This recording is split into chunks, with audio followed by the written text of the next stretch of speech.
But I will tell you a story of probably the most powerful interview I ever did. This was in connection with my first book, The Last Stand of the Tin Can Sailors. It was with a Navy veteran, a humble seaman second class by the name of Bud Comet. I got his name after attending a reunion of the USS Samuel B. Roberts in Albuquerque in 2001. I was finishing my law degree, realizing I didn't want to be a lawyer. I realized that this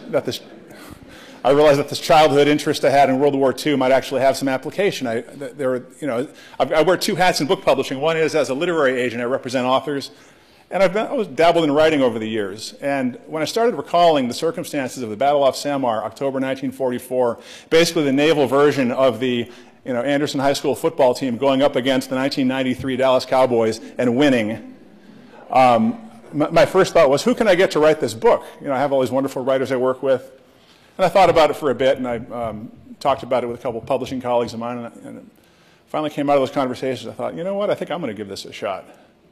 And I did. So with an absolute amateur's enthusiasm, I went to Albuquerque for the reunion of the USS Samuel B. Roberts, Johnston, Hull, all these legendary ships if you're a Navy guy, right?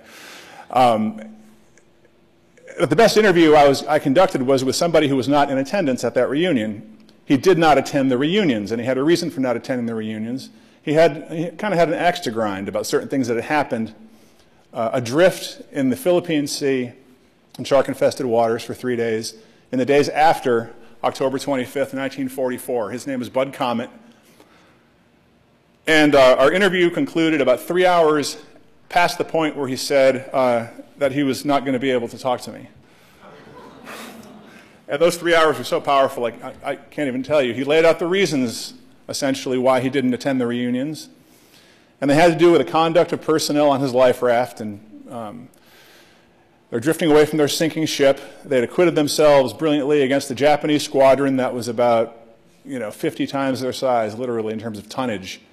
It was 13 American ships on 23 Japanese. The single largest of the 23 Japanese ships outweighed all 13 American ships. And then there were 22 others coming in behind her. And the Americans win. How did that happen? Well, I got to read the book. So Seaman Comet says to me that he's not going to talk to me, and then 3 hours later ends up just saying something in passing that stayed with me, and in fact are the final words of the book. He spent a long time telling me about how his father had shaped him to serve in the Navy and serve America. He was an Italian immigrant. His father, he was a coal miner, West Virginia coal miner. Tough people. And he told his son as he's going off to war after Pearl Harbor and the mass wave of enlistment, he said, this country deserves your best effort. Do not ever dishonor her. Always do. Always remember your country. And so after spooling out the story of the USS Samuel B. Roberts on that day, and after telling me the story of how he prevailed upon essentially a minor mutiny on board his life raft, overcoming by sheer force of will a chief petty officer and an ensign who were determined not to go back to their sinking ship to rescue a man who was seen in a jagged hole in the hull. The ship had been torn open by a battleship salvo and was sinking, and there was a man they could see from their raft struggling in the wreckage of the hull. Seaman Comet prevailed upon these senior personnel to go back, paddle back and rescue this man. They did. And the reason he would never go to the reunions was, ever afterwards, he got the impression from the captain and from the other leadership within the group that they'd always been the good ship Lollipop. And he had something far deeper and far more human, raw, real, and horrible. And those were his memory of the war. And so he shares this story with me, and after doing so, he said, and I often think of my father, and he says, Dad, if you're still up there and watching, I hope you're pleased with the way I conducted myself.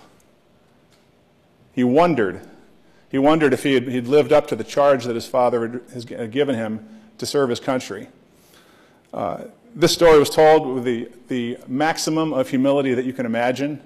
There was no braggadociousness. He was reluctant to tell it in the first place. But you wind him up and get him on the phone. You better have had lunch. That's what I found with Bud.